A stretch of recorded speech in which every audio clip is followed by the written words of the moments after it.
ማለት አለመብላት ብቻ ሳይሆን አለመበደል መሆኑን መረዳት የዝግጅቱ የአብይ ጾም የቅበላ ዝግጅት ትእዛዝ 3 የቅም ሻንጣን መጣል ቁጣን ዝሙትን አፋቸውን ተዘጋጅቷል። ስልካችንን ማጽዳት አለብን ከልባችን ጋር ማለት ዛሬ ንስከር ማለት የንጉስን ለመቀበል እየተዘጋጁ በቆሻሻ ላይ የመንከባከብ ስንት ጊዜ ለመስገድ ነው ያሰባችሁት እናንተ?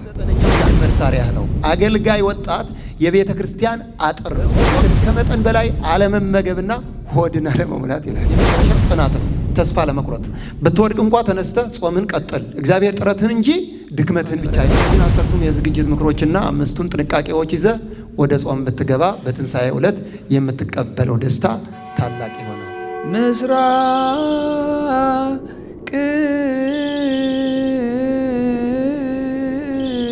እንደ እግዚአብሔር መልካም ፈቃድ በሚኖረን ጥቂት ደቂቃ እንደው ስለ ጾም ቅበላ ዝግጅት እንዴት ባለ መንገድ ጾሙን መቀበል አለብን የሚሉ ነጥቦችን እኔ ከምነግራችሁ መጽሐፉ ሁላችንንም ቢያስተምረን ቢነግረን ተዘጋጅቶ የቀረበ ሰነድ አለና በዛ በሰነዱ ዙሪያ እናንተም እያያችሁ ምናልባት ዛ ጥግ ያላችሁ ማይታያችሁ ካላችሁ ወደዚህ ተጠግታችሁ ፊት ለፊት እያያችሁ አንዳንድ ነጥቦችን እያነሳችሁ አብረን እንቀጥላለን። በጣም ሰፊ ጽሑፍ ነው። 2፣ 3፣ 4 ቀን ነበር መሰጠት የነበረበት፣ ግን በአጭር ደቂቃ አለፍ አለፍ እያልን መታየት ያለባቸውን ነገሮች በጋራ እያየናቸው እንሄዳለን። እንግዲህ የፊታችን ሰኞ የካቲት 9 ታላቁን የጌታችን የመድኃኒታችን የኢየሱስ ክርስቶስን አብይ ጾም እንቀበላለን። ጾሙን ለመቀበል ደግሞ ቅዳሜና እሁድ ያዘጋጃችሁት የቅበላ ማዕድ ይኖራል። እናንተ ቤተ ክርስቲያን ደግሞ የምታዘጋጀው መንፈሳዊ ማዕድ አለ። ያንን ማዕድ እንዴት አድርገን ቀደም ብለን ተዘጋጅተን ራሳችንን ለጾሙ ማብቃት አለብን የሚለውን ከዚሁ ሰነድ እንመለከታለን። አብይ ጾምን ለመቀበል እንዴት እንዘጋጅ ነው የሚለው።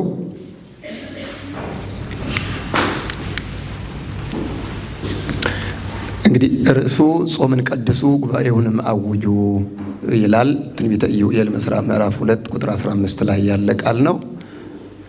ይሄ የምናየው ቦታ ጌታችን መድኃኒታችን ኢየሱስ ክርስቶስ የጾመበት 40 ቀንና 40 ሌሊት የጸለየበት ከስዕሉ በታች የምታዩት ድንጋይ ኢየሱስ ክርስቶስ 40 ቀን 40 ሌሊት ከቆመበት ሳያጥፍ ከዘረጋበት ሳያጥፍ ከቆመበት ሳይቀመጥ 40 ቀን 40 ሌሊት የቆመበት ቅዱስ ስፍራ ነው። ገዳመ ቆሮንቶስ ከኢየሩሳሌም ወደ 20 ኪሎ ሜትር ርቀት ላይ ያለ ነው። ከባሕረ ዮርዳኖስ ደግሞ ከ10 እስከ 12 ኪሎ ሜትር ርቀት ላይ ያለ ነው። ከባህር ጠለል በላይ 350 ኪሎ ሜትር አካባቢ የሚገኝ ቦታ ነው። ጌታችን መድኃኒታችን ኢየሱስ ክርስቶስ እንደተጠመቀ ሳይውል ሳያድር ወደዚህ ስፍራ ነው የተጓዘው። ወደ 4 ሰዓት አካባቢ ተጉዞ ነው ወደዚህ ስፍራ የመጣው። ስለዚህ ዓይናችንን ወደዚህ ስፍራ ሰቅለን በህሊና ተጉዘን ልንጾም ሲገባን ምንድነው ልናደርግ የሚገባው የሚለውን ይህንን እያየን እንሄዳለን። ይህ ፊት ለፊት የምታዩት ምናልባት አይታይ ይሆናል። ተራራው መሃል ላይ ነው ገዳሙ የተመሰረተው። የግሪክ ኦርቶዶክሶች ናቸው ይዞታውን የያዙት ማለት ነው። በእግር ከታች መኪና ካቆመበት በኋላ ወደ 35 ደቂቃ ፈጅቶ የሚደረስበት ቅዱስ ስፍራ ነው። የጾመበት የጸለየበት ስፍራ ነው።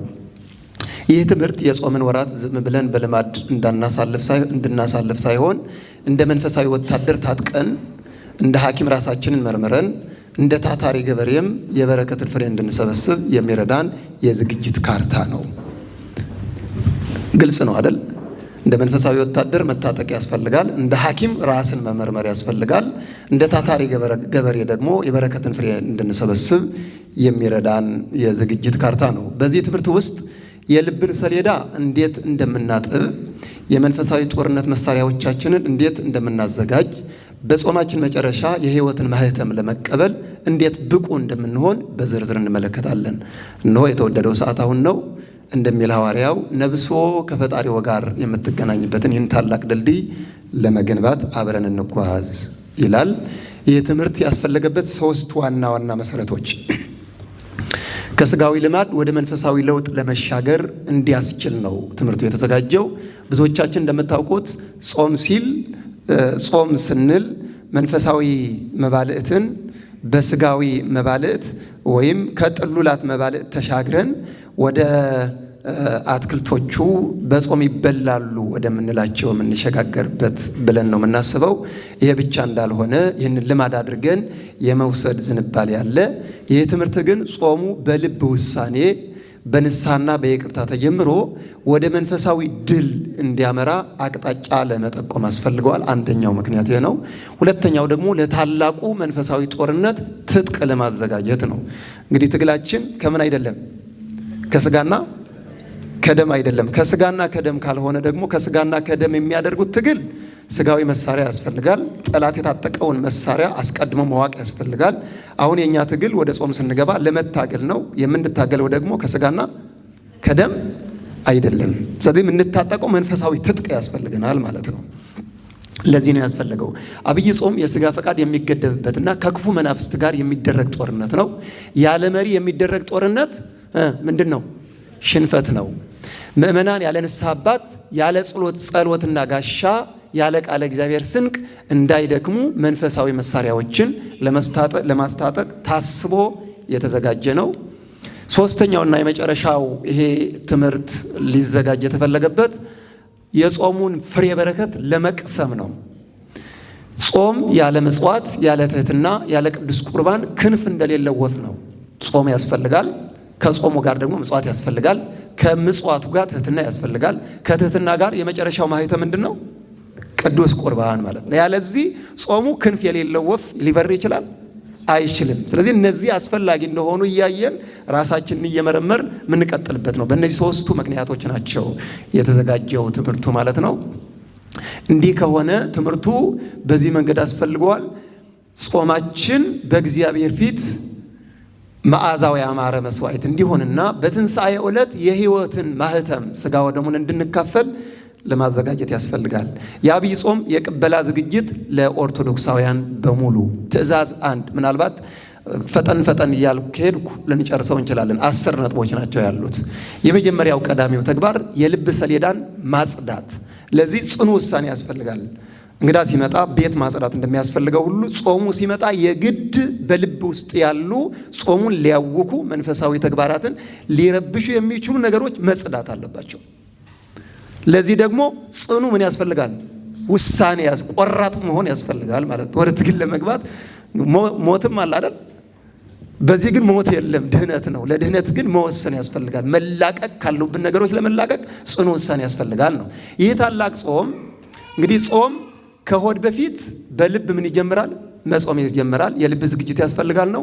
ይህ ታላቅ ጾም የሥጋ ድል የነፍስ ደስታ እንዲሆን ከሁሉ አስቀድመው ዛሬውኑ በምን ይወስኑ ይላል?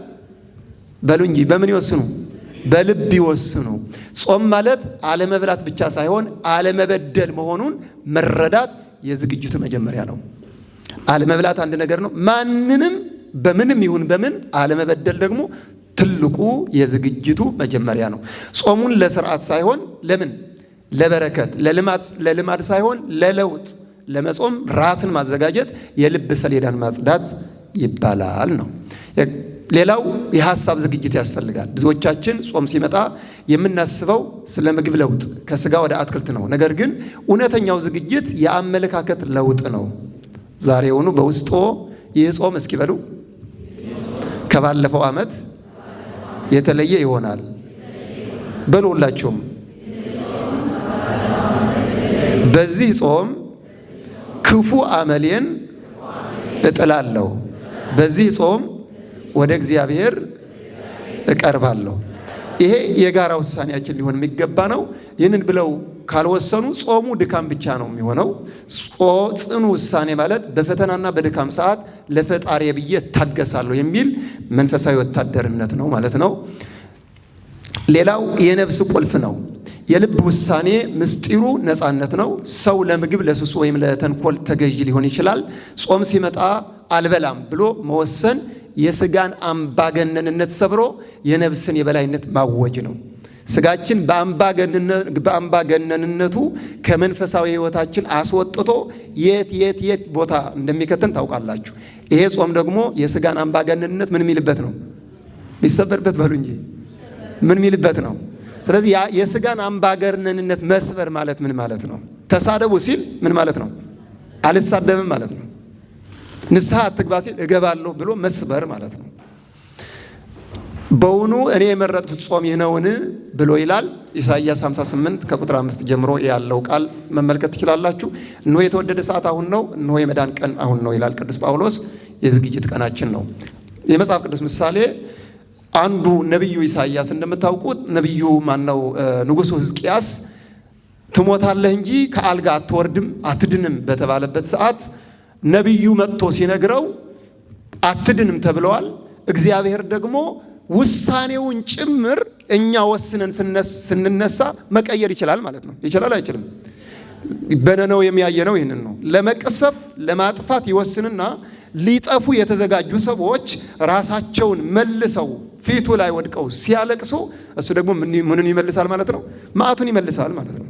ስለዚህ ነብይ ንጉሡ ሕዝቅያስ ታሟል፣ በጣም በጽኑ ታሟል። ትሞታለህ እንጂ አትድንም ተባለ። እግዚአብሔር መሐሪ መሆኑን ደግሞ ያውቃል። መውረድ አይችልም፣ ታሟል፣ አልጋ ላይ ነው ያለው አማራጭ አልጋው ላይ ሆኖ ወደ ምስራቅ ተመልሶ ማልቀስ ነው። በድያለሁ፣ አጥፍቻለሁ፣ ልስገድ፣ እንዲህ ላድርግ የሚልበት የለበትም። ጊዜ የለውም። ታሟል። የታመመ ሰው መስገድ አይችልም፣ መመጽወት አይችልም። ያለው ነገር ልቡን ሰብሮ የስጋን አምባገንነት አስገዝቶ ማረኝ ማለት ነው። ተመለሰና ማረኝ አለ። ነብዩ ከተማ ላይ ሳለ ወደ እኔ ያልቅሰዋልና ተመልሰ ምን ትላለህ በለው፣ ትድናለህ። መዳን ብቻ አይደለም፣ ስንት ዓመት ተጨመረለት? 15 ዓመት ሊሞት የተፈረደበት ሰው ማለት ነው። ስለዚህ ይሄ ልብን ከማጽዳት የሚመነጭ ነው ማለት ነው። ትምህርቱ ዛሬ በልቦ ፊቴን ወደ እግዚአብሔር አዞራለሁ ብለው ቢወስኑ የሞተውን መንፈሳዊ ሕይወትን ጌታችን በጾም ምክንያት ምን ይለዋል? በሉኝ፣ ምን ይለዋል? ያለመልመዋል። ታዲያ እኛ መወሰን አለብን ማለት ነው። ተግባር ዛሬ ማታ ከመተኛቶት በፊት በጸሎት ቦታዎ ይቁሙና ለፈጣሪው እንዲህ ይበሉ። ቤት ከሄዳችሁ በኋላ ማለት ነው። ጌታ ሆይ የጾም እንደወረደ ሳይሆን እንደጸደቀ እንዲሆንልኝ ሕይወቴን የምለውጥበት ዘመን አድርግልኝ። እኔ ወስኛለሁ በሉ። አንተ ኃይል ሁነኝ። ይህ የመጀመሪያ እርምጃ ነው። የልብ ሰሌዳ አጽድተው ከወሰኑ ቀጣዮቹ 9 መንፈሳዊ መሳሪያዎች ለሥራ ዝግጁ ይሆኑልዎታል። ይህንን ጽኑ ውሳኔ አሁን በልቦ አሳድረዋል። እንግዲያው ሲከተሉኝ ይላል ጽሑፉ። የአብይ ጾም የቅበላ ዝግጅት የቀጠለ ሁለተኛው ትእዛዝ። የመጀመሪያው ልብን ምን ማድረግ ነው? ማጽዳት ነው የመጀመሪያው ነጥብ። ሁለተኛው ደግሞ ከመንፈሳዊ መሪ ጋር መገናኘት ነው። ከመንፈሳዊ መሪ ጋር ምን ማለት ነው? ለምሳሌ ንስሐ አባት የሌላችሁ እስኪ እጃችሁን አሳዩኝ። ንስሐ አባት ያልያዛችሁ እስካሁን ከፍ አድርጉ። ንስሐ አባት ያልያዛችሁ ማለት ነው። ስለዚህ ትልቁ ወደ ጾም ሲገባ አንድ ሰው ከመንፈሳዊ ምኑ ጋር መገናኘት አለበት? አባቱ ጋር። ይሄ ግዴታ ነው ማለት ነው። አንዱ መስፈርት ነው። ከመንፈሳዊ መሪ ጋር የመገናኘት አንዱ ኦርቶዶክሳዊ ግዴታ መሆኑን ማወቅ አለብን ማለት ነው። ያለ እረኛ መንቀሳቀስ በአምባገነንነት የሚመላለስ ወታደር እንደማለት ነው። ስለዚህ ይሄ አንዱ ከመንፈሳዊ መሪ ጋር መገናኘት ነው። ያለ መሪ የሚደረግ ጦርነት ፍጻሜው ምንድን ነው? መልሱልኝ፣ ምንድን ነው?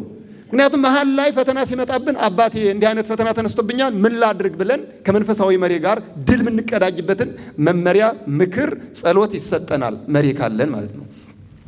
ታላቁ ጾም ረዥም ጉዞ፣ ታላቅ ጦርነትና የድል አደባባይ ነው። ማንኛውም ተጓዥ የማይጠፋበት መንገድ፣ ማንኛውም ወታደር የማይሸነፍበት መመሪያ እንዲኖረው የግድ ምን ያስፈልገዋል? መሪ ያስፈልገዋል። ለዚህ ነው ጾሙን ከመጀመሩ በፊት ንስሐ አባቶ ዘንድ መሄድና በምክራቸው መታጠር የሚገባዎት። እውነት ነው ሐሰት? እውነት ነው ሐሰት? ስለዚህ ራሳችን እያዘጋጀን ይሁን ማለት ነው። ብዙዎቻችን የመንገዱ መብራት ይላል ጾምን ምግብ ባለመብላት ብቻ እንገድበዋለን። ነገር ግን ጾም ከክፉ መናፍስት ጋር የምንጋደልበት መንፈሳዊ ትግል ነው። የንስሐ አባት ማለት በዚህ ጉዞ ላይ እንደ ሐኪም የነፍሶን ቁስል ኃጢአት የሚመረምርልዎ ነው። እንደ አሰልጣኝ ምን ያህል ሰዓት መጾም እንዳለብዎ ቀኖና የሚሰጥዎ ነው። እንደ መሪ በፈተና ወቅት የሚያበረታታዎት መንፈሳዊ አባት ነው። ንስሐ ማን? አባት ማለት ነው። ጾሙን ከመጀመሩ በፊት ሸክሞን ኃጢአቶን በንስሐ አውርደው ካልተቀበሉ ለማለት ነው። ካልተቀበሉ ጾሙ ከባድ ሸክም ይሆንብዎታል። በንስሐ የታጠበ ልብ ግን ጾሙን በደስታ ምን ይለዋል? ይወጣዋል። ሰማያዊ ድልድይ በካህኑ ፊት የሚደረግ ንስሐ በሰማይ ከእግዚአብሔር ጋር የመታረቅ ምስጢር ነው። ይህንን በደንብ ማወቅ አለብን። በካህኑ ፊት የሚደረግ ንስሐ ምንድን ነው? በሰማይ እስኪ በሉ ከእግዚአብሔር ጋር የመታረቅ ምንድን ነው? ምስጢር ነው። ካህኑ በምድር የፈታው በሰማይ ምን ይሆናል? ይሄ የተዘጋ እግዚአብሔር በራሱ ያስቀመጠው ነው። እዚህ ጋር ማቴዎስ 18 ላይ የተቀመጠው ማለት ነው። ጾም ያለ ንስሐ ያለ መሰረት እንደሚሰራ ቤት ነው። ንስሐ መሰረት ነው። ጾም ደግሞ በላዩ ላይ የሚሰራ ህንፃ ነው። መሰረት የሌለው ህንፃ ደግሞ በፈተና ነፋስ ምን ይላል? ኃጢአታችሁን እርስ በርሳችሁ ተናዘዙ ትፈወስም ዘንድ ፈልጉ። ያው ማጣቀሻ ነው። እግዚአብሔርም ለኢያሱ ተነስ፣ ለምን እንዲህ በግንባርህ ተደፍተሃል? እስራኤል ኃጢአት አድርገዋል አለው። ይህ የሚያሳየው ኃጢአት ሳይወገድ ድል እንደማይገኝ ነው የሚያሳየው። እንግዲህ ያው የነነዌ ሰዎች ናቸው እነዚህ እዚህ ያሉት የነነዌ ሰዎች ትልቅ ለኛ ምሳሌ የሚሆኑ ናቸው። ከንጉሱ እስከ ታች ድረስ በአዋጅ እንዴት ጾሙን እንደ ጾሙ የሚያሳይ ነው። እንደ ምሳሌ የተጠቀሰ ነው። የዛሬ ተግባራዊ ውሳኔ ተግባር ከቅበላ እሁድ በፊት የንስሐ አባቶን ለማግኘት ቀንና ሰዓት ይቁረጡ። እየሰማችሁት ነው። ጽሑፉ የሚለው እኔ አይደለሁም።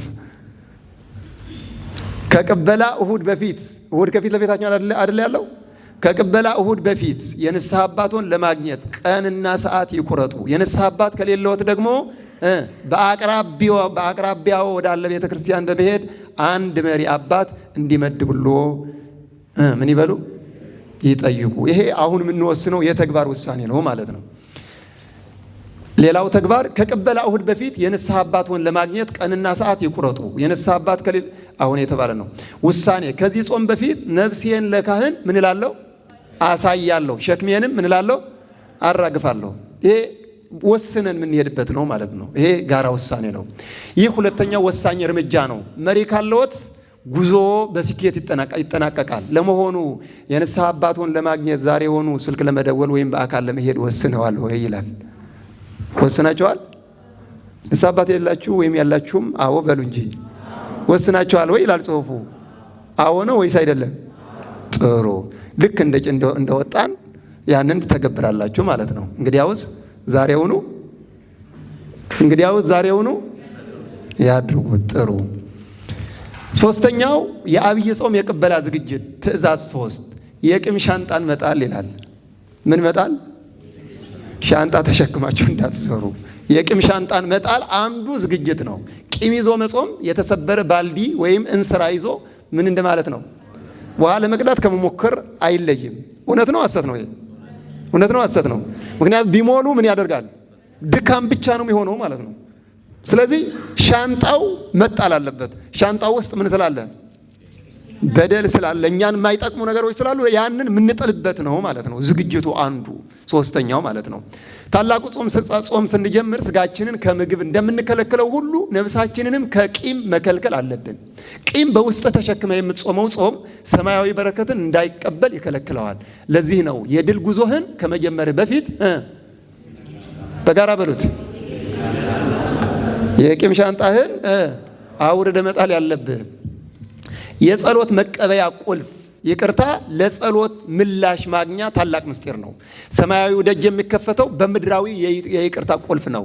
እግዚአብሔር እኛን ይቅር ለማለት የሚፈልገው እኛ ያው በጸሎት እንዲህ ብላችሁ ጸልዩ እንዳለን ማለት ነው። ይቅርታ ስታደርግ አንተ የእግዚአብሔርን ባህሪ ትላበሳለህ። ያን ጊዜ ጾምህ እንደ ጢስ ወደ ሰማይ ይወጣል።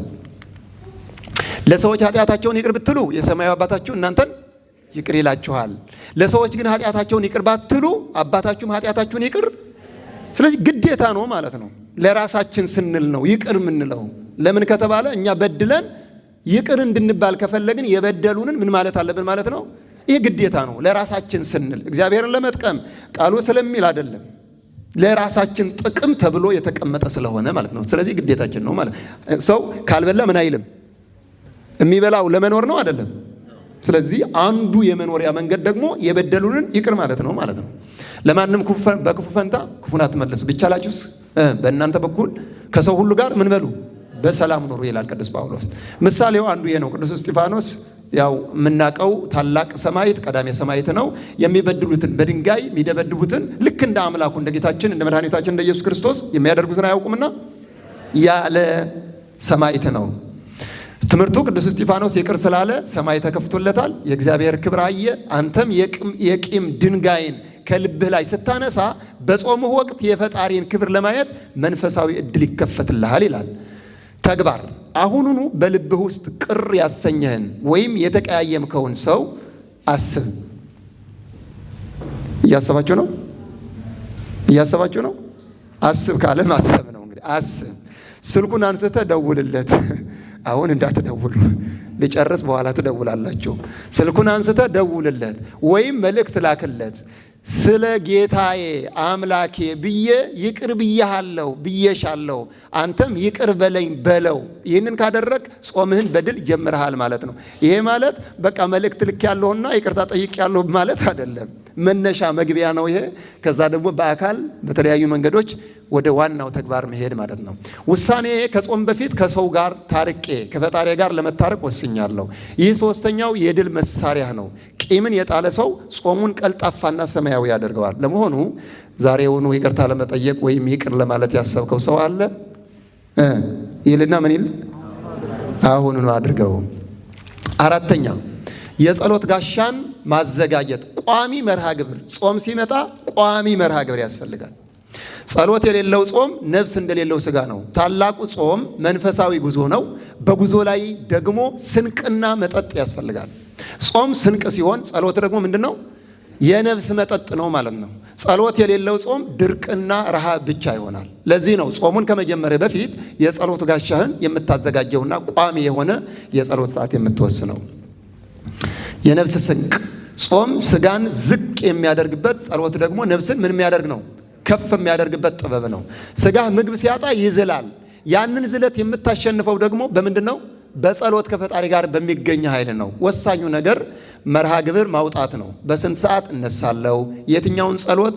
መዝሙረ ዳዊት፣ ውዳሴ ማርያም ወዘተ እጸልያለሁ። በሥራ ቦታዬ፣ በትምህርት ቤቴ እንዴት ከፈጣሪ ጋር እገናኛለሁ ብለህ ካልወሰንክ በጾም ወቅት የሚመጡት የሥራና የኑሮ ውጥረቶች ጸሎትህን ይበሉብሃል። ዛሬውኑ የጸሎት ሰዓትን እንደ ቀጠሮ አክብረህ ወስን። ዛሬ ማታ ነው የምንወስነው። ቤታችን ሄደን ስኬጁል እናደርጋለን ማለት ነው። ታደርጋላችሁ አታደርጉም? ጥሩ። የሰማያዊ ኃይል ቅባት። የጾም ምስጢር ስጋን ማድከም ብቻ አይደለም። የጸሎት ምስጢር ስጋን ማድከም ብቻ ነው። የጸሎት ምስጢር ደግሞ ነፍስን ኃይል የመቀባት ምስጢር ነው።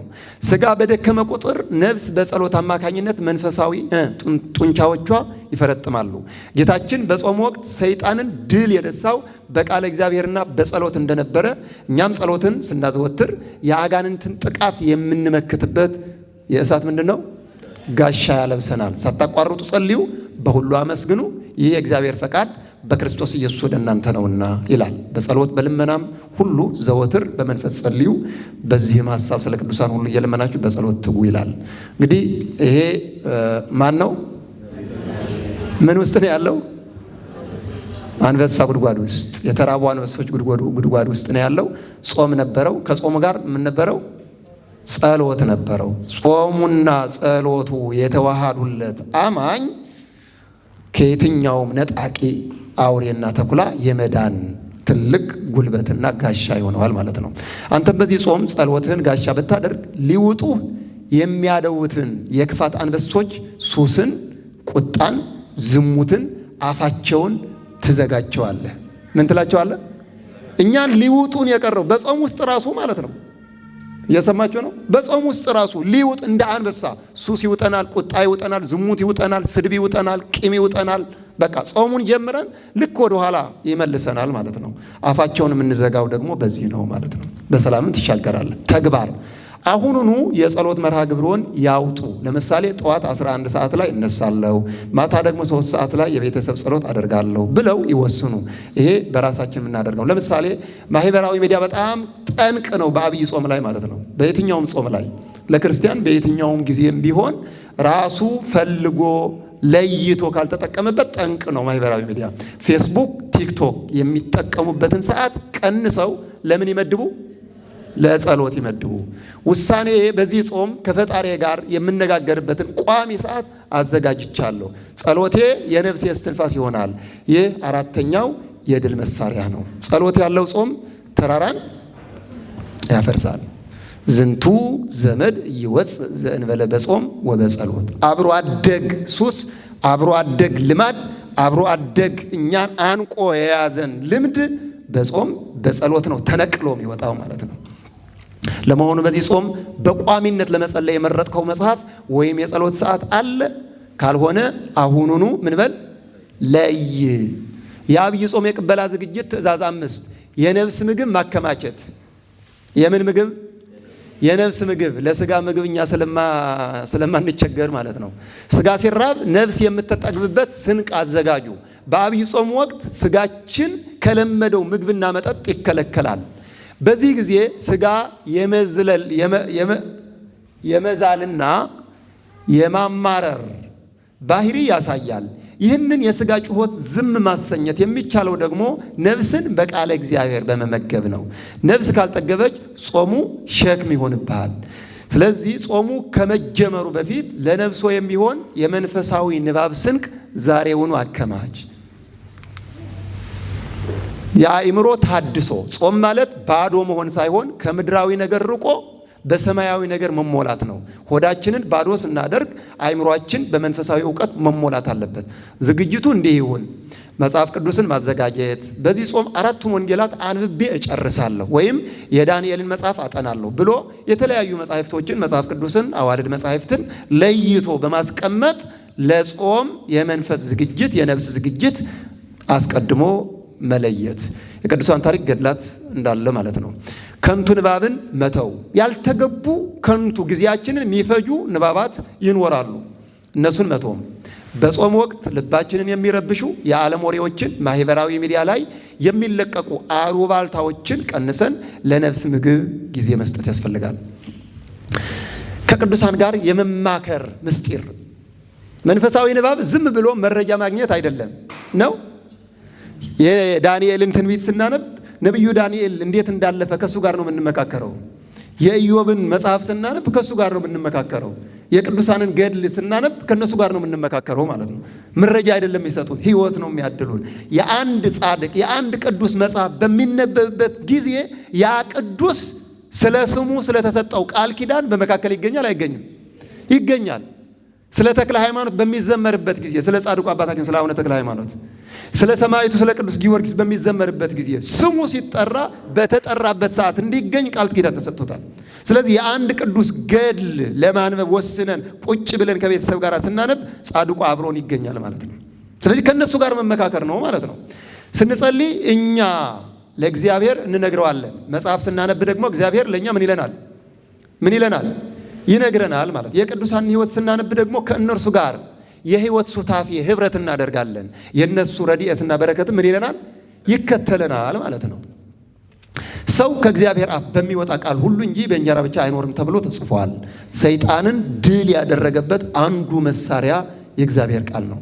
ለእግሬ መብራት ለመንገዴም ብርሃን ነውና ቃልህ ለእኔ ከወርቅና ከብር ይልቅ ይሻላል። ይሄ ኢትዮጵያዊው ጃንደረባ ነው። እንግዲህ መጽሐፉ እንዴት አይገባኝ መጽሐፍ ቅዱስ እንዴት ላንበው እንዳንል ነቢዩ ማነው ጃንደረባው ባኮስ ወደ ኢየሩሳሌም በዓለ ፋሲካን ለማክበር በሄደበት ጊዜ ትንቢተ ኢሳይያስ አይገባውም። ለዛም ረቂቁ ትንቢተ ኢሳይያስ ምዕራፍ 53 ነበር የሚያነበው። ባይገባውም ግን ያነባል። ሲያነብ የእግዚአብሔር መንፈስ አብሮ አለ። ለዚህም ነው ቅዱስ ፊልጶስ መጥቶ ሰረገላው ላይ ተቀምጦ የምታነበውን ታውቀዋለህ ብሎ ሲጠይቀው እሱም የሚነግረኝ የሚተረጉምልኝ ሳይኖር እንዴት አውቃለሁ? እባክህ ስለ ራሱ ነው የሚናገረው ነብዩ ወይስ ስለማን ነው ብሎ አለው። አይ አይደለም ብሎ ከክርስቶስ ልደት ጀምሮ እስከ መስቀል ድረስ የከፈለውን ዋጋ ዘረዘረለት። ከዛ በኋላ ወደዚህ ሱታፊ የሚመጣው ደግሞ ሀብተ ወልድን ስመ ክርስትናን ማግኘት የሚቻለው በጥምቀት መሆኑን ነገረው። ልክ ውሃው ጋር ደረሱ። እንዳልጠመቅ ማን ይከለክለኛል አለ። ተፈቅደዋል፣ ተጠመቃለሁ፣ ተጠመቀ ማለት ነው። ስለዚህ አይናችንን ከቅዱሳት መጻሕፍት መለየት የለብንም ባለን ትርፍ ሰዓት ማለት ነው። ትምህርቱ ጃንደረባው በመንገድ ላይ ሳለ ማንበቡ ለመዳን እንዳበቃው እርሶ በዚህ ጾም መንፈሳዊ መጻሕፍትን ቢያነቡ ባህሪ ሕይወት ውስጥ ያልተገለጡ ድንቅ ምስጢራት ይገለጡልዎታል፣ በመንፈስ ቅዱስ መሪነት ያገኛሉ ነው። ተግባር አሁኑኑ የሚከተለውን ያድርጉ። በደንብ ተከታተሉኝ። በመደርደሪያው ያሉ መንፈሳዊ መጻሕፍትን አቧራቸውን አብሰው ያዘጋጁ። አልተነበቡም እንደማለት ነው። የማየት ዕድል አላገኘንም እንደማለት ነው። ለአንዳንዶቻችን ነው እንጂ አንዳንዶቻችን ያው ሁል ጊዜ እንደ አብይ ጾም የምንከታተል ልንኖር እንችላለን። በዚህ ጾም ቢያንስ በቀን 3 ምዕራፍ መጽሐፍ ቅዱስ አነባለሁ ብለው ይወስኑ። ስልኮ ላይ ያሉ መንፈሳዊ መተግበሪያዎችን ለንባብ እንዲመቹ ያደራጁ። ውሳኔ እንደውም እኔ ምናልባት አይታወቅምና ስልካችን ውስጥ አንዳንዱ ሰው ላይ ስልኩ ውስጥ መዝሙር አለ፣ ዘፈን አለ፣ መንፈሳዊ ፊልም አለ፣ ስጋዊ ፊልም አለ ሊኖር ይችላል ማለት ነው። ስለዚህ ያንኑ ዛሬ ቤት እንደሄድን ስልካችንን ማጽዳት አለብን ከልባችን ጋር ማለት ነው። ቤቱ ሲጸዳ፣ ልብ ሲጸዳ ስልክ መጽዳት አለብን ማለት ነው። በዚህ ጾም ስጋዬን አስርቤ ነፍሴን በቃለ እግዚአብሔር አጠግባታለሁ። ይህ 5ኛው የድል መሳሪያ ነው። ቃለ እግዚአብሔርን ያነበበ ሰው በጾሙ ይሰለቻል? እንደውም ይናፍቀዋል። ባላለቀ ይላል ማለት ነው። ለመሆኑ በዚህ ጾም አነበው ለመጨረስ ያሰቡት መጽሐፍ የትኛው ነው? ካልወሰኑ አሁኑን በማስታወሻ ይዘው ይዘጋጁ። በአእምሯችን እንወስን። ትእዛዝ 6ኛ የእጅን ስርጭት ማስፋት። የምን ስርጭት? የእጅ ስርጭት ምጽዋት ነው። እሱ ጾም ያለ ምጽዋት ክንፍ እንደሌለው ወፍ ነው። ቅድም እንዳልነው ጾም ማለት የራስን ጉሮሮ ዘግቶ የሌላውን ጉሮሮ ምን ማለት ነው? በሉ ተናገሩ እንጂ። ጾም ማለት በሉ የራስን ጉሮሮ ዘግቶ የሌላውን ጉሮሮ መክፈት ነው። ይሄ ታላቁ አባታችን ብፁዕ አቡነ ዲሜጥሮስ በሀገረ ስብከታችን ያስለመዱት ትልቁ ተግባር ይሄ ነው።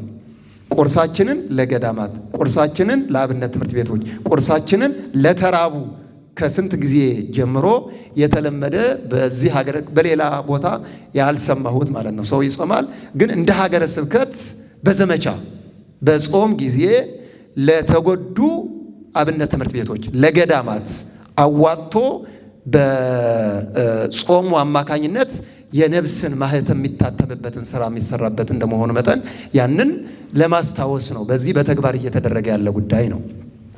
ስለዚህ የራስን ጉሮሮ ዘግቶ የሌላውን ጉሮሮ መክፈት ነው። በአብይ ጾም ወቅት ከምግባችን ቀንሰን ለተራቡትና ለተቸገሩት መስጠት የጾሙ ዋናውና መሰረታዊ ማዕዘን ነው። ምግብ አቆምኩ ማለት ብቻውን ጾም አይሆንም። ያቆምከውን ምግብ ለሌላው ስትሰጥ ግን ጾምህ በእግዚአብሔር ፊት መዓዛው ያማረ መስዋዕት ይሆናል ነው። የፍቅር መግለጫ ነው ምጽዋት ማለት ነው። ጾም የራስን ስጋ መጎሰም ሲሆን ምጽዋት ደግሞ የሌላውን ነፍስ ማገዝ ነው። ብዙዎቻችን በጾም ወቅት ተራብን እንላለን። ነገር ግን የእኛ ረሃብ የምርጫ ነው። ለበረከት ብለን የምንራበው ነው። እውነት ነው ሐሰት ነው? እያለን ከጾምን ወደን ነው መርጠን ነው ማለት ነው። በዓለማችን ላይ ግን ሳይመርጡ የሚራቡ የሚለብሱት የሌላቸውና መጠለያ ያጡ አሉ። ለነሱ መድረስ ትልቅ በረከት ነው። ምጽዋት በጾም ወቅት እንዲህ ይዘጋጃል። ከፍጆታ መቀነስ፣ ለምሳ ወይም ለቁርስ የምናወጣውን ገንዘብ ለይተን በማስቀመጥ ለችግረኞች ማዋል፣ ልብስና ቁሳቁስ ማዘጋጀት፣ የማንጠቀምባቸውን ንጹህ ልብሶች። በነገራችን ላይ ለሰው የሚሰጠው ልብስ ቆራሌ አይደለም የሚሰጠው፣ እኛ ማንጠቀምባቸው ግን ንጹህ ያልተጎዱ ማለት ነው። ያልተጎዱ ለምሳሌ ለብርድ ብላችሁ የምትገዙት አለ አይደለ? ቀጣይ ብርድ እስኪመጣ ድረስ አትጠብቁ። ለሙቀት ብላችሁ የምትገዙት አለ። ብርድ ሲገባ ያ ለሙቀት የገዛችሁትን ብርድ ለሚያንገበግባቸው ምንም ለሌላቸው መስጠት ማለት ነው፣ ሳይጎዳ ማለት ነው። ልብስና ቁሳቁስ ማዘጋጀት፣ የማንጠቀምባቸው ንጹህ ልብሶች ለድሆች ለመስጠት አሁን ማዘጋጀት፣ እቅድ ማውጣት። በዚህ ጾም ቢያንስ 3 ሰዎችን እረዳለሁ። እስኪ በሉ እስኪ በዚህ ጾም ቢያንስ 3 ሰዎችን እረዳለሁ። 30 ማድረግ ትችላላችሁ፣ 300 ማድረግ ትችላላችሁ። ቢያንስ ግን ስንት ሰው መርዳት? 3 ሰው መርዳት ማለት ነው። 3 ሰው የሚረዳው እንዴት ባለ መንገድ ነው ከተባለ ከልብሳችን ከቁርሳችን ሲሆን ዘእምፈቃድ የሰው ለከም ይባላል። ቁርስን መስጠት ግዴታ ነው፣ ልናከማቸው አንችልም ማለት ነው። ሃይማኖታዊ ግዴታ ነው። ከምሳችን ደግሞ ለምሳሌ አንድ ሰው በቀን በምሳ ሰዓት ስንት እንጀራ ነው የሚበላው? የዚህ አሁን እቺ ዩኤን ላይ የምትመጣው እንጀራ አንድ ትበቃለች? ለአንድ ወጣት ትበቃለች? ትበቃለች ወይ? አትበቃም አይደል? ጥሩ። ስለዚህ እንድትበቃ ማድረግ ነው ማለት ነው።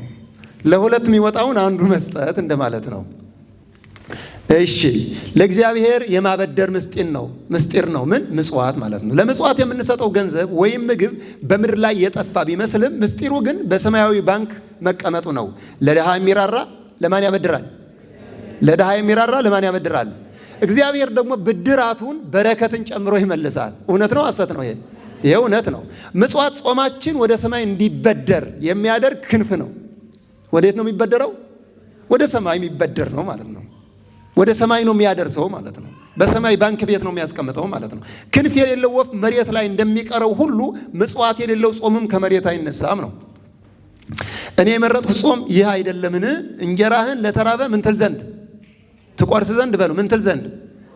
ትቆርስ ዘንድ። ስደተኞቹን ድሆች ወደ ቤት ታስገባ ዘንድ፣ የታረዘውንም ብታይ ታለብስ ዘንድ አይደለምን? ክርስቶስ እግዚአብሔር የፈቀደው ወይም የፈለገው ጾም ማለት ነው። ለድሃ የሚራራ ለእግዚአብሔር ያበድራል፣ ያደረገውንም በጎነት መልሶ ይከፍለዋል። መልሶ ምን ይለዋል? በቃ ይከፍለዋል። ሰው ባንክ ቤት ሲያስቀምጥ ይሳሳል? ሰስታችሁ ታውቃላችሁ? ለምን? እንዴ ራሳችሁ ነው በፈለጋችሁበት ሰዓት ታወጡታላችሁ። ቁም ሳጥናችሁ ላይ የምታስቀምጡት ልብስ ሰው ይወስድብኛል ብላችሁ ትሰጋላችሁ እንዴ?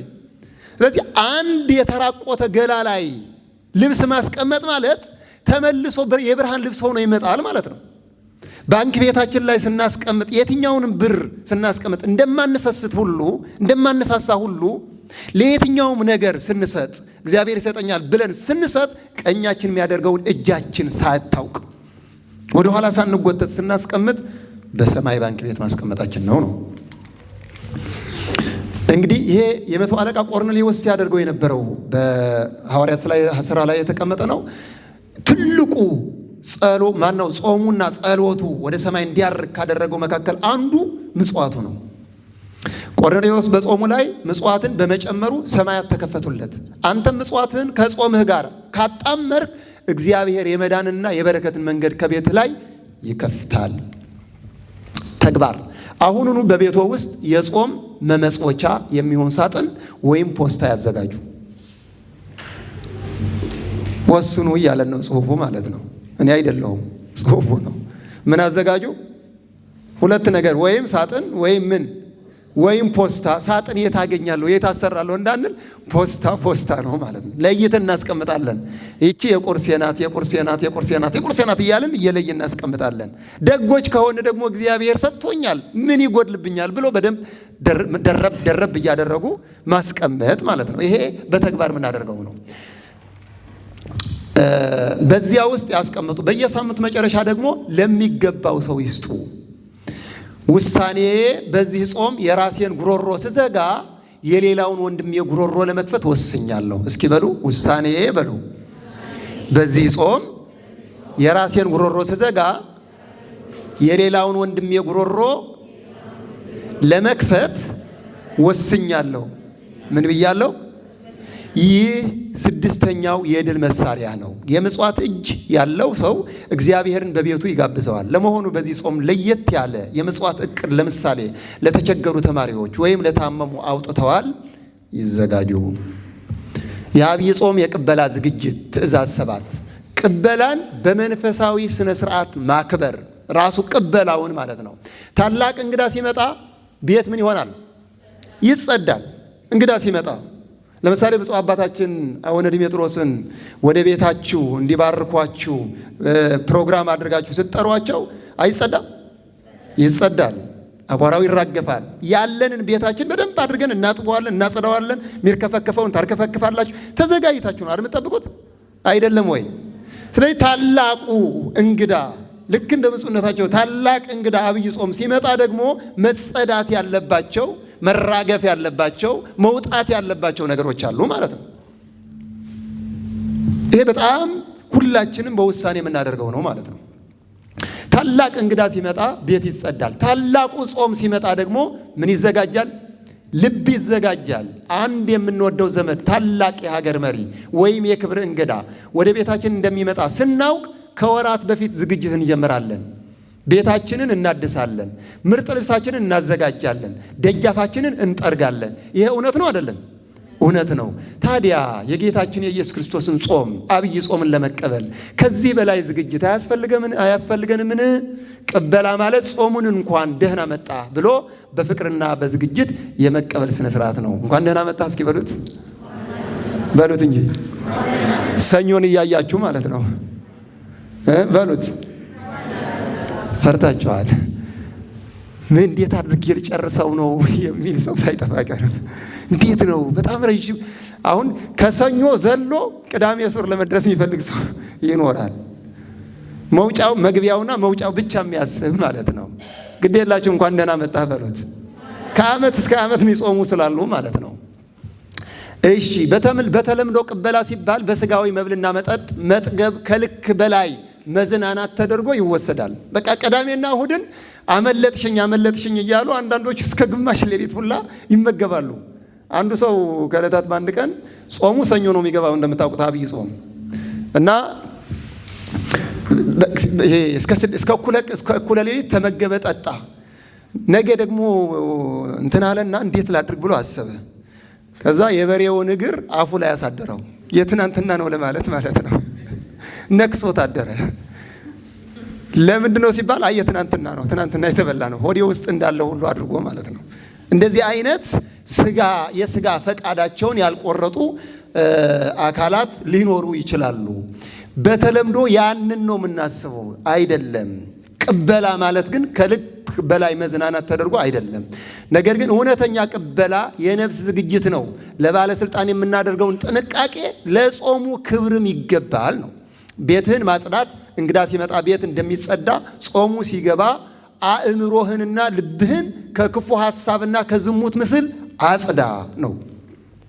ምርጥ ስንቅ ማዘጋጀት ለክብር እንግዳ ምርጥ ምግብ እንደሚቀርብ ለጾሙም ምርጥ የሆነውን የጸሎትና የትህትና ልብ አዘጋጅ። ከስካር መራቅ። ነገ ጾም ስለሚገባ ዛሬ ልስከር ማለት የንጉሥን ለመቀበል እየተዘጋጁ በቆሻሻ ላይ የመንከባለል ያህል ነው። ይሄ ነውረኛ ተግባር ነው። እውነት ነው ሐሰት ነው? ንጉሥ እየመጣ ልብስን ለብሰ ንጉሥ የምትቀበልበትን ልብስ ለብሰ ቆሻሻ ቦታ ላይ ብትንከባለል ንጉሡ እንዴት አድርጎ ሽታው ያቀርበዋል? አይሆንም። ይሄ ነውረኛ ተግባር ነው። ቅበላ በምስጋና እንጂ በጭሆትና በዘፈን በዝሙት በስጋዊ መብል አይደለም ነው። የቅድስና ደጃፍ ቅበላ የቅድስና ደጃፍ ነው። ጾሙ ቅድስተ ቅዱሳን ነው ከሆነ ቅበላው ደግሞ ቅጽረ ቤተ ክርስቲያን ወይም የቤተ ክርስቲያን አጥር ነው። አንድ ሰው ወደ ቅድስት ቤተ ክርስቲያን ሳይዘጋጅና ጫማውን ሳያወልቅ እንደማይገባ ወደ አብይ ጾምም በንስሐ ሳይዘጋጅ አይገባም፣ መግባትም የለበትም ነው። ይዘጋጅ ነው። ከአሁኑ ቅበላ ማለት ስጋን ለነፍስ ማስገዣ ሰዓት መቃረቡን የምናበስርበት ምስጢር ነው። ሰውነታችሁን ቅዱስና እግዚአብሔርን ደስ የሚያሰኝ ሕያው መስዋዕት አድርጋችሁ አቅርቡ፣ ይህም ለአእምሮ የሚመች አገልግሎታችሁ ነው። እንግዲህ የመዳናችን ቀን ቀርበዋልና እንደ ቀን በጨዋነት እንመላለስ፣ በዘፈንና በስካር አይሁን፣ በዝሙትና በመዳራትም አይሁን ይላል። በብሉይ ኪዳን እግዚአብሔር በሲና ተራራ ላይ ለሕዝቡ ሕግ ሲሰጥ ሲል ሕዝቡ ለ3 ቀን ራሳቸውን እንዲቀድሱ ልብሳቸውን እንዲያጥቡ እንዲዘጋጁ ታዘው ነበር። ገና እኮ ነው ሕጉ ከመስጠቱ ከ3 ቀን ተቀድሞ ማለት ነው። ልብሳቸውን ያጥባሉ፣ ይዘጋጃሉ፣ ራሳቸውን ከምንም ነገር ይለያሉ። አብይ ጾም እግዚአብሔርን በደብረ ታቦር የምናይበት በጎልጎታ የምንከተልበት ወቅት ነው። ይህንን ክብር ለማየት ግን እንደ እስራኤላውያን በቅበላ ወቅት ራሳችንን ቀድሰን ልንጠብቀው ይገባል። ዛሬ ተግባራዊ ውሳኔ በዚህ የቅበላ ሳምንት ውስጥ ከልክ ያለፈ ስጋዊ ደስታን፣ መብልንና መጠጥን፣ ጭፈራ ቤቶችን ተውና በቤተሰብ መካከል በመንፈሳዊ መዝሙርና በጸሎት አሳልፍ። ለጾሙ የሚያስፈልጉን የጾም ምግቦች፣ ጥራጥሬዎች፣ ዱቄት አስቀድመ አዘጋጅ እንጂ ጾሙ ሲገባ በገበያ ግርግር ጸሎትን አታቋርጥ። ውሳኔ ይህ ቅበላ ለእኔ የንስሐና የዝግጅት እንጂ የስካርና የስጋ ደስታ አይሆንም። ይህ ሰባተኛው የድል መሳሪያ ነው። ጾሙን በክብር የተቀበለ ሰው በረከቱን በክብር ይካፈላል። እስኪ ጾሙን በሉ። በክብር የተቀበለ ሰው በረከቱን በክብር ይካፈላል። ለመሆኑ ጾሙን ለመቀበል በቤቶ ውስጥ ያደረጉት መንፈሳዊ ዝግጅት ለምሳሌ የጸሎት ቦታን ማጽዳት አለ? ካልሆነ አሁኑኑ ያድርጉ። የአብይ ጾም የቅበላ ዝግጅት ትእዛዝ 8ኛ ከቤተ መቅደስ ደጅ ያለመለየት፣ በጉባኤያት መሳተፍ። ቤተ ክርስቲያን የነፍስ ሆስፒታል ናት። ከሐኪሙ ያልራቀ በሽተኛ ፈጥኖ ይድናል፣ ክትትል ስለሚደረግለት ማለት ነው። በአብይ ጾም ወቅት ቤተ ክርስቲያን ልዩ መንፈሳዊ ድባብ ይኖራታል። የሰርክ ጸሎቱ፣ ቅዳሴው፣ ሰዓታቱ፣ መንፈሳዊ ጉባኤያቱ ለደከመች ነፍስ ኃይል ይሰጣሉ። ጾሙን ብቻህን ቤት ውስጥ ከምትታገል ወደ እግዚአብሔር ቤት በመሄድ ከምእመናን ጋር በአንድነት መጸለይና መማር ድልን ያቀላል። መውጣት ለማትችሉ ደግሞ ያላችሁበትን ቤት ወደ ቤተ መቅደስነት የመለወጥ ጥበብ ያስፈልጋል። የመንፈሳዊ ማገገሚያ ማዕከል ጾም የነፍስ ፈውስ የሚገኝበት ወቅት ነው። በሕክምና ዓለም አንድ በሽተኛ ፈጥኖ እንዲድን ምን ያስፈልገዋል? በሐኪሞች ክትትል ስር እንደሚቆይ ሁሉ እኛም በዚህ ጾም ከቤተ ክርስቲያን ደጅ አለመለየት አለብን። የጉባኤያት ተሳትፎ፣ በየቀኑ የሚሰጡ ትምህርቶችን መከታተል አእምሯችንን ከዓለማዊ ግርግር ያሳርፈዋል። የሰርክ ጸሎት፣ ቀኑን ሙሉ በሥራና በኑሮ የደከመች ነፍስን በቤተ ክርስቲያን ጉባኤ ማደስ፣ ቤትዎን ቤተ መቅደስ ማድረግ። በሥራ በሕመም ወይም በሌላ ምክንያት ወደ ቤተ ክርስቲያን መሄድ ካልቻሉ ቤትዎን ከማይረቡ ወሬዎችና ከቴሌቪዥን ጫጫታዎች ያጽዱ። በቤቶ ውስጥ መዝሙር ይከፈት፣ የጸሎት መጽሐፍ ይነበብ፣ ዕጣን ይታጠን። ያን ጊዜ ቤትዎ ማን ይሆናል? የእግዚአብሔር ቤት ይሆናል። የፈውስና የጥገኝነት ምስጢር ነው። ቤተ ክርስቲያን የነፍስ ፈውስ የሚገኝባት ሆስፒታል የመሆኗ ምስጢር በዚያ ውስጥ ያለው የቅዱሳን መላእክት ጥበቃና የጸጋ ስርጭት ነው። አንድ ሰው በቅጽረ ቤተ ክርስቲያን ውስጥ ሲቆም ከዓለሙ ጭንቀት ወጥቶ ወደ ሰማያዊ ሰላም የመግባት ምስጢር ይፈጸምለታል። እግዚአብሔር ስሜ በዚያ ይኖራል ባለበት ስፍራ መገኘት የሰይጣንን ቀስት የመስበር ምስጢር ነው። በአደባባዮች አንዲት ቀን ከሺህ ቀን ይሻላል። በኃጢአተኞች ድንኳኖች ከመቀመጥ ይልቅ በአምላኬ ቤት እቆም ዘንድ መረጥኩ። 2 ወይም 3 ሆነው በስሜ በተሰበሰቡበት በዚያ እገኛለሁ። የነቢይት ሐና ታሪክ ነው። ሌሎችም አሉ። በቤተ መቅደስ እንዴት ስትጸልይ እንደነበረ ማለት ነው። ሐና ከመቅደሱ አለመለየቷ የዓለምን ቤዛ ለማየት ያበቃትን የሚያሳይ ነው። ተግባር ከቤቱ ወይም ከሥራ ቦታዋ አቅራቢያ ያለችውን ቤተ ክርስቲያን መርሃ ግብር ይወቁ። የዚች የምስጋና የዙናንን መርሃ ግብር ማወቅ ነው። በየሳምንቱ ቢያንስ 3 ቀን ከቻል በሰርክ ጸሎት ላይ እገኛለሁ ብለው ይወስኑ ይላል። ውሳኔ በዚህ ጾም ከእግዚአብሔር ቤት አልርቅም፣ ቤቴንም የመንፈስ ቅዱስ ማደሪያ አደርጋታለሁ። ይህ 8ኛው የድል መሳሪያ ነው። በቤተ መቅደስ የተጠለለ ሰው ጠላት አያገኘውም። ለመሆኑ በዚህ ጾም በሳምንት ስንት ቀን ቤተ ክርስቲያን ለመሄድ አቅደዋል? የአብይ ጾም የቅበላ ዝግጅት ትእዛዝ 9 የበጎ ፈቃድ አገልግሎት ለወጣቶች። ወጣትነት ለማገልገል እንጂ ለመታከት የተሰጠ ጸጋ አይደለም። ወጣትነት ምክንያቱም የወጣትነት ያልፋል አያልፍም? ያልፋል። ጉልበትም ይደክማል። ትናንትና አገልግለንበት ከሆነ ተጠቅመንበታል። የትናንትና ጉልበት ነው ዛሬ ያለው ነው ወይ? አይደለም። እግዚአብሔር በየቀኑ የጤና የጉልበት የአቅም በጀት አለው። ጉልበት ይጠራቀማል ወይ? በቃ ነገ እንዳለክም ዛሬ ላጠራቅም ብትል ነገ ሌላ አዲስ ህይወት ነው የሚሰጥ። ዛሬ ደክሞ ቤተ ክርስቲያን ያገለገለ ሰው ነገ ታድሶ ይነሳል አይነሳም? ከነ ክብሩ ነው እንጂ የሚነሳው። አንዳንዶቻችን በቃ እንዲህ ባደርግ ያዝለናል ሰይጣን አውቆ ማለት ነው። ስለዚህ ከዝለት የምንነሳበት እንጂ ወጣትነታችን ለመታከት የተሰጠ ጸጋ አይደለም። ታላቁ ጾም ሁዳዴ የስጋን ድካም በነፍስ ኃይል የምናሸንፍበት ወቅት ነው። በተለይ ወጣቶች ጉልበት፣ እውቀትና ጊዜ ባላችሁበት በዚህ ወቅት ጾማችሁን ፍሬያማ የምታደርጉት በቤተ ክርስቲያን በጎ ፈቃድ አገልግሎት ላይ ስትሰማሩ ነው። ለምሳሌ በዚህ ጾም ወቅት ስንት ጊዜ ለመስገድ ነው ያሰባችሁት እናንተ? እስኪ አንድ ሰው ይንገረኝ። ተዘጋጅቻለሁ 40 ጾሙን ወይም 55ቱን ጾም ይህን ያህል ጊዜ ለመስገድ ወስኛለሁ የሚል አላሰባችሁም አይደል? ልስጣችሁ እኔ ብፁዕ አባታችን ባሉበት እኔ አልሰጥም። ብቻ እናንተ ወስኑ፣ አቅማችሁ በፈቀደው መንገድ ማለት ነው። በኋላ ላይ ለሁላችን እኔን ጨምሮ ብፁዕነታቸው ይሰጡናል። ይህን ያህል ስገዱ ብለው ማለት ነው። አባታዊ መመሪያ። ስግደት፣ ጾም፣ ጸሎት ከሌላው ፈተና የሚጋረድ ጉልበት ስለሆነ አገልግሎት ጾማችሁ እንዳይሰለቻችሁ የሚያደርግ መንፈሳዊ እንቅስቃሴ ነው። አገልግሎት የኃይል መገለጫ ነው። ወጣትነት የኃይልና የውበት ዘመን ነው። ይህ ኃይል ደግሞ ለዓለማዊ ተድላና ለከንቱ ሩጫ የሚባክን ለቤተ ክርስቲያንና ለወገን ቢውል በረከቱ ለዘላለም ይኖራል። በጾም ወቅት ወጣቶች ሊያደርጉት የሚገባው አገልግሎት አንደኛ ቤተ መቅደስን ማጽዳት፣ የአብያተ ክርስቲያናት ግቢን ማጽዳት፣ ምንጣፎችን ማጠብና ለምእመናን ምቹ ማድረግ፣ በጎ አድራጎት፣ የታመሙትን መጠየቅ፣ አቅመ ደካሞችን መርዳት፣ በጾም ወቅት የሚራቡትን ማሰብ፣ እውቀትን ማካፈል፣ በሰንበት ትምህርት ቤት ውስጥ መሳተፍ፣ ሕፃናትን ማስተማር ወይም የቤተ ክርስቲያን ስርዓትን ለማያውቁ ሰዎች ማስረዳት። አገልግሎት ጾሙን በደስታ እንድትፈጽሙት ያደርጋችኋል። ስትሰጡ ትቀበላላችሁ፣ ስታገለግሉ ትከበራላችሁ። ሰጥቶ መቀበል ነው ማለት ነው። የጸጋ በረከት ማከማቻ ነው። የወጣትነት ጊዜ የአገልግሎት ምስጢር ዘር ነው። ዛሬ በወጣትነት የምታገለግለው አገልግሎት ለወደፊት ሕይወት የሚሆን የበረከት ዘር ነው። ስታገለግል የመንፈስ ቅዱስ ጸጋ በውስጥ ይበዛል። የአጋንንት ፈተናም ካንተ ይርቃል። ሰይጣን ስራ ፈት ወጣትነት በቀላሉ ያጠቃል። ስራ ፈት ወጣትን በቀላሉ ያጠቃል። በአገልግሎት የተጠመደን ወጣት ግን ሊቀርበው አይችልም። አገልግሎት የሰማያዊ ክብር አክሊል ማከማቻ ምስጢር ነው። በጉብዝና ወራት ምን በል ፈጣሪን አስብ። ክፉ ቀኖች ሳይመጡ ደስ አያሰኙም የምትላቸው ዓመታት ሳይመጡ ሳትጃጃ ምርኩስ ሳትፈልግ ሳትደክም ማለት ነው። እናንተ ጎበዞች ሆይ ብርቱዎች ስለሆናችሁ የእግዚአብሔርም ቃል ለእናንተ ስለሚኖር ክፉውንም ስላሸነፋችሁ እጽፍላችኋለሁ ይላል ቅዱስ ጳውሎስ የጻፈውን ነው። ይሄ ማን ነው? ቅዱስ ጊዮርጊስ ነው። ወጣትነቱን ጉብዝናውን እንዴት አድርጎ እንደተጠቀመበት ማለት ነው። የወጣትነት ጊዜ ለክብር አክሊል የሚያበቃ ታላቅ የበረከት ጊዜ ነው። ላወቀበት ማለት ነው። የኛ የወጣትነት ጊዜ ማን እየተጫወተበት እንደሆነ ሁላችን የምናውቀው ነው ማለት ነው። እያንዳንዱ ሰው የራሱን ሕይወት ያውቃል አያውቅም? ያውቃል። ወጣትነት ለካ እንደዚህም ሆኖ ለሌላውም አክሊል ምሳሌ፣ ምልክት፣ መጽሐፍ ሆኖ ማለፍ ይቻላል ማለት ነው። ለሌላው ሰው ቅዱስ ጊዮርጊስን በአካል አናውቀውም፣ እንደምታውቁት አናውቀውም። ግን ስራው፣ በጎነቱ፣ ወጣትነቱን፣ መሰዋቱን እኛ ድረስ እያበራለ ማለት ምሳሌ ሆነዋል ማለት ነው። ቅዱስ ጊዮርጊስ ወጣትነቱን ለምድራዊ ንጉሥ ከመገዛት ይልቅ ለሰማያዊ ንጉሥ በመስጠቱ ዛሬ በዓለም ሁሉ የሚታወቅ የመንግሥተ ሰማያት ኮከብ ለመሆን በቃ። እናንተም ወጣትነታችሁን ለቤተ ክርስቲያን ብትሰጡ ክብራችሁ ዘላለማዊ ይሆናል።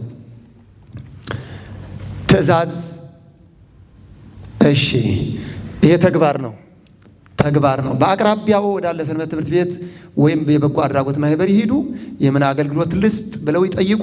ቢያንስ በሳምንት አንድ ቀን ለቤተ ክርስቲያን ነፃ አገልግሎት ለመስጠት ዛሬውን ይወስኑ። ስንት ቀን? አንድ ቀን። የሚቆፈር ነገር እንኳ ከሌለ ለቤተ ክርስቲያን ነፃ አገልግሎት መስጠት ማለት ራስን አቅቦ በቅዱሳት መጻሕፍት ተወስኖ ከእግዚአብሔር ጋር እየተነጋገሩ መዋል ነው አንዱ ማለት ነው። ውሳኔ ጉልበቴና እውቀቴ ለፈጣሪ አገልግሎት ይውላል። በዚህ ጾም ሰነፍ ወጣት አልሆንም። እስኪ በሉ ውሳኔ በሉ። ጉልበቴና እውቀቴ ለፈጣሪ አገልግሎት ይውላል። በዚህ ጾም ቀጥሉ በሉት እንጂ በሉት በደንብ። በጣም ጥሩ። ይህ 9ኛው የድል መሳሪያ ነው። አገልጋይ ወጣት የቤተ ክርስቲያን አጥር ነው። የቤተ ክርስቲያን ምንድን ነው? አጥር፣ ጌጥ ነው። ለመሆኑ በዚህ ጾም ለመሳተፍ ያሰብከው የአገልግሎት ዘርፍ ለምሳሌ ጽዳት፣ ትምህርት ወይም በጎ አድራጎት የትኛው ነው? ወስንሃል? ካልሆነ አሁኑን ወስን። የመጨረሻው ዝግጅት የሕይወት ማህተም ነው። የአብይ ጾም የድል ዝግጅት፣ የቅበላ ዝግጅት። 10ኛው የሕይወት ምንድን ነው? ማህተም። የሕይወት ማህተም ምንድን ነው? ስጋ ወደሙ ነው ማለት ነው። የጾም ሁሉ ፍጻሜና የድል አክሊል ከጌታችን ጋር መገናኘት ነው። አንድ ሰው ረጅም መንገድ ተጉዞ ደክሞና ተርቦ መጨረሻ ላይ የሚያርፍበት ቤት እንደሚፈልግ ሁሉ እኛም በአብይ ጾም ወቅት 55 ቀናት ሙሉ የምንጾመው የምንጸልየውና የምንጋደለው ለአንድ ታላቅ ግብ ነው። እርሱም የሕይወት ማህተም የሆነውን የጌታችንን ቅዱስ ስጋና ክቡር ደም ለመቀበል ነው ማለት ነው። ንስሐ ገብቶ ከአሁኑ ጀምሮ መዘጋጀት ነው ማለት ነው። ልክ ጃንደረባው የሚከለክለኝ የለም እንዳለ የትኛውም ኃጢአት ሊከለክለን ይችላል? አይችልም። ለምን ከተባለ ኃጢአቱ የሚጸዳበት የንስሐ ማንጫ እግዚአብሔር ሰጥቶናል ማለት ነው። ሰው ወደ ንስሐ ሲገባ የነበረው ማንነቱ ተቀይሮ አዲስ ሰው ነው የሚሆነው። አንዳንድ ሰው በጣም ይገረማል። እግሬ እንዴት ሊቆርብ ይችላል ይላል። አንተ የምታውቀው ሌላ ማንነት ነው። እግዚአብሔር ደግሞ ሌላ ማንነት ሰጥቶታል። በካህኑ ስር አልቅሶ ንስሐውን በተናገረበት ቅጽበት የዛን ጊዜ የልቡ ሸክም ይረግፍለታል። አዲስ ሰው ይሆናል ማለት ነው። እግዚአብሔር ከባድ ነገር እኮ አይደለም የሰጠን። ለዘመናት የተከማቸ የኃጢአት ሸክም በቅጽበት አልቅሰን በአባቶቻችን ፊት ወድቀን ስናለቅስ ወዲያው ኃጢአትህ ተሰርዮልሃል፣ በሰላም ሂድ። ዳታቤዝ እያገላበት እንዲህ አድርገህ አይልም። በሰላም ሂድ፣ ኃጢአትህ ተሰር፣ ዳግመኛ አትበድል ነው የሚለው። ስለዚህ በአንድ የነበረውን ማንነታችንን አሽቀንጥረን በጾሙ መጨረሻ የሥጋ ወደሙ የሕይወት ማህተም ለመታተም መወሰን ያስፈልጋል ማለት ነው። ይሄ ቅድመ ዝግጅት ነው። ጾም ያለ ቁርባን እንደሚገፋ ጀልባ ነው። ምን እንደሚል የትም አይደርስም። እና ታዲያ ማልቆርብ ከሆነ አልጾም እንዳትሉ ደግሞ። ስለዚህ ጾሙን ስንጀምር አይናችን ማየት ያለበት የትንሣኤውን ዕለትና የቅዱስ ቁርባኑን ማዕድ ነው።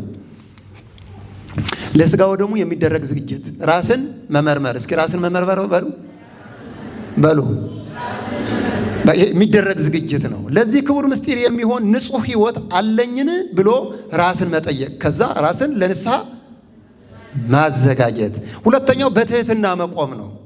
እኛ ደካሞች ስንሆን ጌታ ግን በቸርነቱ የሚሰጠን መሆኑን አምነን በናፍቆት መጠበቅ ነው። ሶስተኛ የመጨረሻ ግብ ማድረግ ነው። በቃ ጾሙን ስንጀምር በዚህ ጾም መጨረሻ ላይ ቆርቤ ከጌታዬ ጋር እዋሃዳለሁ ብሎ መወሰን ለጾሙ ኃይልና ጥንካሬ ይሰጣል ማለት ነው። ስለዚህ ግባችን ትንሣኤው ላይ ነው። ግባችን ሥጋ ወደሙ ይናፍቃል ማለት ነው። ማንነታችን የዘላለም ሕይወት ዋስትና። የቅዱስ ቁርባን ምስጢር ሕያውነት ነው። ሥጋዊ ምግብ ለጥቂት ሰዓታት ያጠግባል፣ ሥጋ ወደሙ ግን ለዘላለም ሕይወት ይሰጣል። ጌታችን በእኛ እኛም በጌታችን የምንኖርበት ታላቅ ምስጢር ነው። ቁርባን የጾማችን ማህተም ነው። አንድ ደብዳቤ ተጽፎ ማህተም ካልተረገጠበት ዋጋ እንደሌለው ሁሉ ጾማችንም በሥጋ ወደሙ ካልታተመ መንፈሳዊ ምሉዕነት አይኖረውም። ሥጋዬን የሚበላ እሺ እኔም በቃ ከእርሱ ጋር የመኖር ምስጢር ነው ማለት ነው። እውነት እላችኋለሁ የሰውን ልጅ ሥጋ ካልበላችሁ ደሙንም ካልጠጣችሁ በራሳችሁ ምን የላችሁም? ሕይወት የላችሁም። በአዲስ ኪዳን መጀመሪያ ላይ የነበሩ ክርስቲያኖች በየቀኑ በጸሎትና በጾም ይተጉ ነበረ። ዋናው ተግባራቸው ግን እንጀራውን በመቆረስ ሥጋውን ደሙን ማለት ነው በቅዱስ ቁርባን አንድ መሆን ነበረ። ያ ቁርባን ነው ለአንበሳ ተጥለው እንኳ እንዳይፈሩ በመከራ ውስጥ ሆነው እንኳ ደስተኞች እንዲሆኑ ኃይል የሰጣቸው። ጾምህን በቁርባን ካሳረግ በሕይወትህ የሚመጣውን ማንኛውንም ፈተና የምታሸንፍበት ሰማያዊ ኃይልህ በውስጥህ ይኖራል። ሞት እንኳን ሊያሸንፍህ የማይችልበት የሕይወት ማህተም አለ። ተግባር ከንስሐ አባትዎ ጋር በመመካከር ለሥጋ ወደሙ የሚያበቃዎትን መንፈሳዊ ጉዞ ዛሬውኑ ይጀምሩ። በዚህ ጾም ንስሐ ገብቼ ቅዱስ ሥጋውና ክቡር ደሙን እቀበላለሁ ብለው በልቦ ይቁረጡ። ለዚህም የሚሆን የቅድስናና የጥንቃቄ ሕይወት አሁኑኑ ይለማመዱ። ውሳኔ የጾም የግብ ሆዴን ማርካት ሳይሆን ነፍሴን በጌታዬ ሥጋና ደም ማጥገብ ነው ብለው ይወስኑ። ይህ 10ኛና የመጨረሻው የድል መሳሪያ ነው። በክርስቶስ የታተመ ሕይወት የዘላለም ነው ይላል። ቀጣይ እርምጃ 10ሩን የድል ዝግጅቶች አይተናል። አሁን የቀረዎት ውሳኔ ላይ መድረስ ብቻ ነው። ተከታትላችሁኛል አይደል? አብረን እንድናነበው ብዬ ነው። የተብራራ ስለሆነ በደንብ ተከታትላችኋል። ውሳኔ ላይ እንድረስ ይላል። እየደረሳችሁ ነው? መልካም። የጾም መመሪያ ማጠቃለያ። አንድ የጾሙ መንፈሳዊ ዓላማ መቅረብ። ወደ ማን መቅረብ? ወደ ፈጣሪ በጸሎትና በንስሐ መቅረብ ነው የጾሙ መንፈሳዊ ዓላማ። ሁለተኛው መግራት። ምንን መግራት? ሥጋዊ ፍላጎትን ለነፍስ ማስገዛት። ሶስተኛ ምን? መራራት። የተራቡትን በማሰብ ምጽዋት መስጠት ነው። የጾሙ መመሪያ ማጠቃለያ ማለት ነው። ስለዚህ ጾሙ መንፈሳዊ ሆኖ እንዲያልቅ ወደ ፈጣሪ መቅረብ፣ በጸሎት በንስሐ መቅረብ፣ ቅድም ባልናቸው መሰረቶች። ከዛ መግራት፣ ሥጋዊ ፍላጎትን መግራት ለነፍስ ማስገዛት ነው። ፈቃደ ሥጋን ለፈቃደ ነፍስ፣ ፈቃደ ነፍስን ለፈጣሪ ማስገዛት ነው። ከዛ መራራት፣ የተራቡትን በማሰብ ምጽዋት መስጠት ነው። ሁለት የአመጋገብ ስርዓት አለ። ከምን እንቆጠባለን? ማንኛውንም የእንስሳት ተዋጽኦ ሥጋ፣ ወተት፣ ቅቤ፣ እንቁላል፣ አይብ ከነዚህ እንታቀባለን፣ የታወቀ ነው።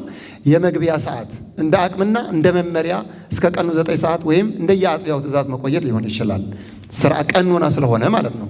መጠን በጾም ወቅት ከመጠን በላይ አለመመገብና ሆድን አለመሙላት ይላል። ከባድ ነው አይደል? እንግዲህ አትሙሉ ከተባለ አትሙሉ። ለምን ከተባለ ስጋን አድክሞ መንፈሳዊ ሕይወት ስጋ ሲሞላ ሆድ ሲሞላ በነገራችን ላይ ተኙ ነው የሚለው ወይስ መጽሐፍ አንቡ ነው የሚለው አይደል? ስለዚህ በደንብ ጠግበን በልተን የቁርሱንም የምሳውንም በአንድ ላይ የምንከተው ከሆነ መነሳት አይቻልም። ለጾምም ማነው ለጸሎትም ለቅዱሳት መጻሕፍትን መነሳት አንችልም ማለት ነው። ስለዚህ ትንሽ ወደል እናደርገዋለን ማለት ነው። የመግቢያ ሰዓት መጠን፣ በጾም ወቅት ከመጠን በላይ አለመመገብ ሆድን አለው። 3 የዕለት ተዕለት ተግባራት፣ አንደኛ ንባብ ነው፣ ሁለተኛው ጸሎት ነው፣ ሶስተኛ ጉባኤ ነው። መጽሐፍ ቅዱስና መንፈሳዊ መጻሕፍትን ማጥናት፣ ጸሎት በውስኑ የጸሎት ሰዓታት መጽናት፣ ጠዋት፣ ቀትር፣ ማታ ማለት ነው እንደቻል ነው። ጉባኤ በሚቻል መጠን በቤተ ክርስቲያን የሚሰጡ ትምህርቶችን፣ ቅዳሴዎችን መካፈል። 4 የባህሪ ጥንቃቄ ውስጣዊ ጾም፣ አንደበት እስኪ በሉ ከሐሜት ከውሸትና ከጭቅጭቅ መቆጠብ አለበት። በሉት እንጂ አንደበቴ በሉ ከሐሜት ከውሸትና ከጭቅጭቅ መቆጠብ አለበት። ልቡናዬ ከቂም ከጥልና ከክፉ አስተሳሰብ መጽዳት አለበት። ዓይኔ የማይገቡ ምስሎችንና ትርኢቶችን ከመመልከት መከልከል አለበት። ጾም ማለት ምግብ መተው ብቻ ሳይሆን ከክፉ ነገር ሁሉ መራቅ ጭምር ነው። የአብይ ጾም 5 ወሳኝ ጥንቃቄዎች፣ ቀይ መብራቶች፣ እነዚህን የመጨረሻ ናቸው። እነዚህ በጣም ሰዓት ሄዷል መሰለኝ። ጾምህ በረከት እንጂ ድካም ብቻ እንዳይሆን እነዚህ መሰናክሎች በንቃት ተከታተላቸው። አንደኛው ግብዝነት። ጾምህ በእግዚአብሔርና በአንተ መካከል ያለ የፍቅር ምስጢር ይሁን። ጾምህን ለሰዎች ለማሳወቅ አትሞክር። ፊትህን አታጠውልግ። ደከመኝ ተራብኩ የሚል ስሜት ለሰው አታሳይ። ለሰው ብለህ ስትጾም ዋጋህ እዚሁ ምድራዊ ላይ ይቀራል። ጾም የልብ እንጂ የፊት ድራማ አይደለም። ስትጾሙ እንደ ግብዞች አጠውልጉ ተብለዋልና ማለት ነው። ምሳሌ ፈሪሳዊ ተቀምጠዋል። ፈሪሳዊውና ቀራጮ ማለት ነው። ፈሪሳዊው ያው እንዲያደርጋለሁ ብሎ ይቆማል። ቀራጩ ደግሞ እንደምታዩት ያለቅሳል ማለት ልክ እንደ ቀራጩ ነው ጸድቆ የተመለሰው። የጸደቀው ዋጋ ያገኘው ግን ትሑቱ ቀራጭ ነው። ሌላው ኩራትን ማስወገድ ነው። ሌላን አለመናቅ። ስለ ጾመ ጻድቅ ስላልጾመው ወንድምህ ደግሞ ኃጢአተኛ አድርገህ አትፍረድ ነው። ሰይጣን አንተን ማስራብ ካልቻለ በጾምህ እንድትኮራና ሌላውን እንድትንድ ያደርግሃል። ጾም ትህትናን እንጂ የበላይነትን ስሜት ሊያመጣ አይገባም። እውነተኛ ጾም የራስን ድካም እንጂ የሌላውን ኃጢአት አያሳይም። የሚጾመው የማይጾመውን አይቀስም ይላል የአባቶች አባባል። ከጾምህ የተነሳ ብትኮራ ከምትጾም ይልቅ ብትበላ ይሻልሃል ይላሉ። 3ኛ ሐሜትና ክፉ ንግግር፣ ቅድም እንዳልነው ነው። ስጋን ትቶ ነፍስን ወንድምን መብላት ጾምን ከንቱ ያደርገዋል። የእንስሳት ተዋጽኦ ስጋ ወዘተ ትተህ የወንድምን ስጋ በሐሜት የምትበላ ከሆነ ጾምህ ትርጉም የለውም። ከአፍ የሚገባው ስጋን ያደክማል እንጂ ሰውን አያረክስም። ከአፍ የሚወጣው ክፉ ቃል ግን ሰውን ያረክሳል። ጾም ሆድን ብቻ ሳይሆን አንደበትንም መገደብ ነው። አንዱ መነኩሴ በጾም ወቅት ወንድሙን ሲያማ አበምኔቱ ልጄ ሆይ ስጋ በልተህ ቢሆን ይሻለ ነበር አሉት ይላል። ይህ ማለት ሰውን ማማት ከስጋ መብላት በላይ ኃጢአት ነው። 4ኛ ከርሰ አምልኮን መጥላት። ጾም ማለት ሆድን በንጹህ ምግብ መሙላት ሳይሆን ስጋን ለነፍስ ማስገዛት ነው። አሁን የፍስክ መባለትን የሚያስንቅ የጾም መባለት አለ የለም? ሚተካ ተብሎ ራሱ ስጋ ሁሉ የሚመስል ማለት ነው። ሚተካ ተብሎ አለ። መተኪያ እየፈጠሩ በሌላ ተክቶ ስጋን ማደለብ አይደለም ጾም። ጾም ስጋን ማድከም ከሆነ ማድከም ነው። ከጥሉላት ተከልክሎ በጥሉላት ባልሆኑ መባለት ከመጠን በላይ ራስን በዛ መንገድ ማስገዛት አይደለም ነው። ጥቂት መብላት ነፍስን ነቅታ እንድትጸልይ ያደርጋታል። ቅዱሳን አባቶቻችን በጾም ወቅት የሚበሉት ያው ለሕይወት ማቆያ ያህል ብቻ ነው። ይህም መንፈሳዊ ጥንካሬና ብሩህ አእምሮ ሰጥቷቸዋል። የመጨረሻ ጽናት ነው፣ ተስፋ ለመቁረጥ። ብትወድቅ እንኳ ተነስተህ ጾምን ቀጥል። እግዚአብሔር ጥረትህን እንጂ ድክመትህን ብቻ አይመለከትም። በጾም መካከል በድካም በህመም ወይም በፈተና ብትሰናከል ጾም የተበላሸ ብለህ ተስፋ አትቁረጥ። ሰይጣን ተስፋ በማስቆረጥ ከበረከቱ ሊያስወጣ ይፈልጋል። ወዲያው ንስሐ ገብተህ ጾምህን በጽናት ቀጥል። በቃ አንድ ጊዜ በልቻለሁ ከዛ በኋላ ልቀጥል አይባልም ማለት ነው። የወደቀ በጭቃ በቃ ወድቅ ያለውና ብሎ እዛ ይንከባለላል አይንከባለልም ማለት ነው። ብድግ ይላል ማለት ነው። ከአባቱ ጋር ይመካከራል ማለት ነው። ጽናት የድል አክሊል ባለቤት ያደርጋል። ጻድቅ 7 ጊዜ ይወድቃል። ምሳሌ 24 ላይ የተጻፈ ነው። አንድ ተራራ የሚወጣ ሰው መንገድ ላይ ቢንሸራተት ተመልሶ ወደ ታች አይወርድም። ይልቁንም ተነስቶ አቧራውን አራግፎ ወደ ላይ ይወጣል። አንተም በጾም ጉዞህ ላይ ድክመት ቢገጥምህ ተነስና ጉዞህን ምን በል ቀጥል። የፍጻሜ በረከት። እነዚህን 10ቱን የዝግጅት ምክሮችና 5ቱን ጥንቃቄዎች ይዘህ ወደ ጾም ብትገባ በትንሣኤ ዕለት የምትቀበለው ደስታ ታላቅ ይሆናል። የበረከት ጾም ያድርግልን። ሰዓት ወስጃለሁ አይደል? በጣም ታላቅ ይቅርታ። ብፁዕ አባታችንን እዚህ አስቀምጬ በጣም ረዥም ሰዓት ስለወሰድኩ እዚሁ ንስሐ ገብቼ እሄዳለሁ። ንስሐ ያልገባን አብረን እንገባለን ማለት ነው ከኔ ጋር። የብፁዕ አባታችን በረከት አይለየኝ። ምስራቅ